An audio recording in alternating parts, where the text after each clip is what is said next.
ay kikilalanin po natin ang ating espesyal na bisita. Siya po ay 24-year-old artist na patuloy na nagbibigay inspirasyon sa marami. Nang siya po ay 2 taong gulang pa lamang, siya po ay na-diagnose na may autism spectrum disorder. Ngunit hindi po ito naging hadlang sa kanyang paglikha at pagpapahayag sa mundo ng sining. At para alamin ang inspirasyon sa likod ng kanyang kwento, kasama po natin si Ishihara Mojica at ang kanyang ama na si Sir Norberto Mojica. Magandang umaga po at welcome sa Rise and Shine Pilipinas. Magandang umaga rin po sa inyo lahat. Good morning, Sir Bert and Ishihara. Alright, una sa lahat bilang magulang po ni Ishihara, paano po ninyo unang napansin yung kanya pong talento? Maliit pa po siya, mahilig na po siya sa mga kulay at pattern. Tapos doon po namin tuklasan na may kakaiba siyang talento. At yun po, doon namin nagsimula yung kanyang interest. Okay. At yun ang sinuportahan namin para sa kanya. Okay. So, Sir Bert, nagsisimula na mag-drawing, nakita nyo may talent no? Opo. So, para maging gabay din sa mga magulang, paano nyo siya sinuportahan? Sinuportahan namin siya dahil noong matapos siya ng grade 12 dito sa Philippine Women University, hinahanap namin siya doon sa sa kanyang maligayang sining, in-enroll namin siya sa art lesson. Okay. Sa tulong ng kanyang teacher na si Franklin Caday Saicon na Saicon Gallery, tinuruan po siya halos 10 buwan. Natuto siya sa mga charcoal, natuto siya sa acrylic, oil, pero maliit pa siya, marunong na siya noon.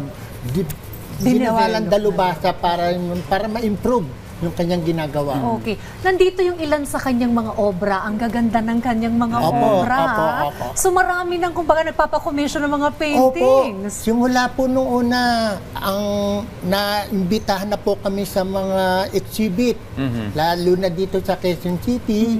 Tapos may mga bumili, sinuportahan na po siya ng aming mga relative.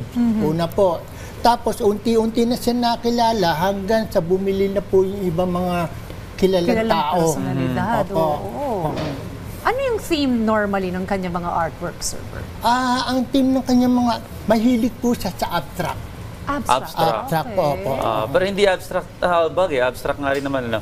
Pero may mga pattern din siyang pinagagayahan. Reference lang naman. Reference. Pero gagawa rin po siya ng sarili niya. Meron din lang tinatawag natin na hindi naman niya makokopya yun Reference po. May mga religious kasi yung mga theme ng ilan Ito si Jesus Christ, Last Supper. Ito, pampaswerte yan, di ba? Yung fish. Pero ito, paborito ko din. Pakita natin to direct. Pakita natin to. Itong katabi ko.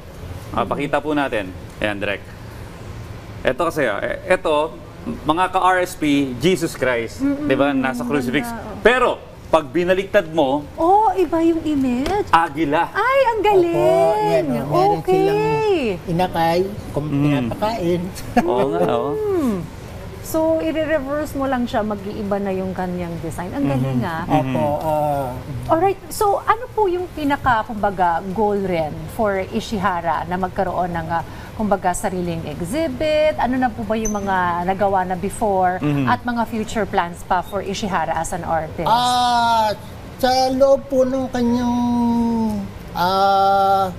naka-16 na exhibit na po siya. 6? 16. Wow. 16. Kaya marami na po siyang mga nabenta at nakilala na rin po siya ng iba't ibang sektor. Bumili na po yung mga Quezon City official. Nakita ko yung list ng mga bumili kay At puro politician mga former congressman. Celebrities. Ang huli nga po si dating Congressman Prospero Pichay.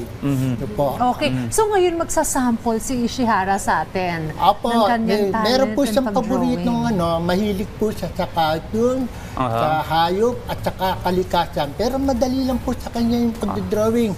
Sige nga, pakita nga ng Kita po natin pag-drawing ng kanyang cartoons. Sa tablet siya mag-drawing. Sa tablet.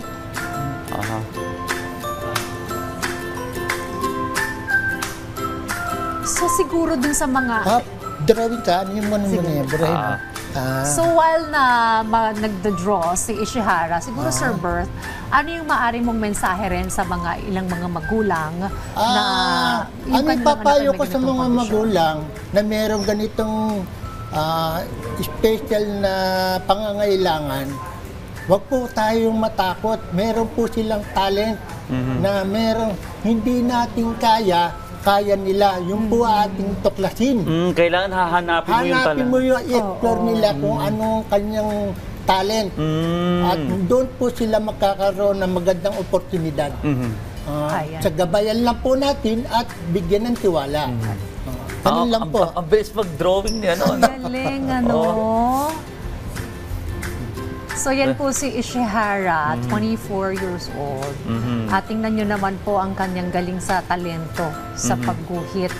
Yung ilan sa kanyang mga artwork dito ay napakaganda at sabi nga kanina ni Sir Bert, ay marami na ring mga clients itong si Ishihara. Sinusuportahan itong kanyang talento. Pero yung development po ng anak ninyo, no? Siyempre gusto nyo pa mag-improve pa. Kung may improve pa, no? Paano nyo po ginagabayan siya for improvement? Noon na nga po, ang kanyang ginagawa, simple lang maliit. Wait lang po, mukhang tapos na. Ang bilis eh. Pakita natin. Pakita mo na, anak. Parang ilang minuto, wala pa nga atang ilang minuto. 2 minutes lang ata. Tingnan nga. Yarap mo. Ang pakita natin. Ang cute si pakita Tom po and pa, Jerry. Tom and Jerry. Ang bilis, ano? Very nice. Ang galing ni Ishihara, no? May mga clients na rin siya sa international. Hindi pa po. Why not? Pero Sana may makater umorder na po abroad, ng mga taga-ibang bansa, pinadalan po siya, dala-dala na lang po sa kanyang painting. Tapos yun nga po, nagsimula po siya sa mga simple at maliit na bagay. Napansin namin hanggang sa taon-taon, lumalalim yung kanyang talento. Dati, hanggang ngayon, nakagawa na siya ng malalaking painting. Dati nga po, mga simple lang, maliit. Mga normally, anong range ng mga paintings, sir? Price range? As of na po, dahil nakikilala na po siya, ang mga presyo nito, nasa 30,000. 30K, ano ba? Oo. Ito po, 12,000 yung maliit. Okay. Kasi syempre ngayon may social media na, no? Apo. Para i-market mo yung talent ng iyong anak, ano? Gumagamit din po ba kayo ng social media para ipakita yung kanyang mga painting? Actually po, meron po siyang 4 na organization na sinalihan. Nakakatulong po yung 4 na organization. Una po, Boundless Possibilities Foundation. Pangalawa po, Special Olympic Pilipinas. Kasama rin po yun. Ano yun, sir? Yung Special Olympics? Sila po yung mga pampalakasan. So, pero physical naimbitahan din po sa mga may talento. Kasi po yung Special Olympic Pilipinas, yun po yung mga bata na meron ding special na pangangailangan. Kailangan maano natin yung kanilang lakas at saka yung physical aspect. Tapos nagkakaroon sila ng social interaction at self-confidence. Okay. Ano pa yung ibang organization, Ang kanyang sir? isang organization, Pwede Sellers, PWD Sellers. Okay. Kasama rin po siya. At ang ika-4 is Kaparate Community. Yung po lahat na yun, naimbitahan po yung 4 na organization, kasama po siya lagi doon sa organization na yun. Sa totoo nga po, meron po siyang 3 exhibit na dadating at ipopromote ko po sana dito sa programang ito. Ngayong October at November. Pwede ko po sabihin ang kanyang mga exhibit na susunod. Ano yung dates na lang, sir? Opo, Tsaka kung yung date. ano pong lungsod po ito gaganapin? Ang dito po sa Concentric, meron po siyang October 25 to 26. Okay. Tapos susunod sa Market. Okay. November 11 to November 14. At susunod sa Rockwell, November 19 to November 20. Yun po yung susunod Okay, suportahan natin. Good luck, ha?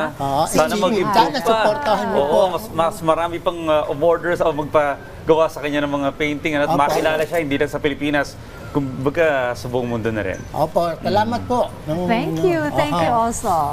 Thank you Ishihara and Sir Bert sa pagsama po sa amin dito sa Rise and Shine Pilipinas. And again, all the best sa pagiging artist ni Ishihara. Sana ay marami pa ang kumbaga magpa-commission ng painting sa kanya. Sa organization na to, meron po silang panran na gaganapin sa UP Diliman sa December 1. Next week po, ilalabas po namin yung link para makapag-register. Tapos sa Special Olympic Pilipinas, yung pang may mga batang ganito, isalin nyo po siya. Makikita po dyan at magmamature, bibilis po ang kanyang holistic development. Yung maturity nila bumibilis. Di ba mabagal po yung kanilang maturity, bibilis po yun. At pumunta po kayo sa Decathlon. Sa Decathlon po, Sabado, Decathlon Masinag. Every 9 o'clock to 10 o'clock. Then, meron po Sunday sa Decathlon Pasig. At meron din po sa Decathlon Alabang. Sunday din po All yun. right. Well, thank you so much, Sir Bert and Ishihara. And again, thank you for sharing your story dito Maraming po salamat. sa Rise and Shine Pilipinas. Salamat Maraming din pong po. salamat. Salamat din po.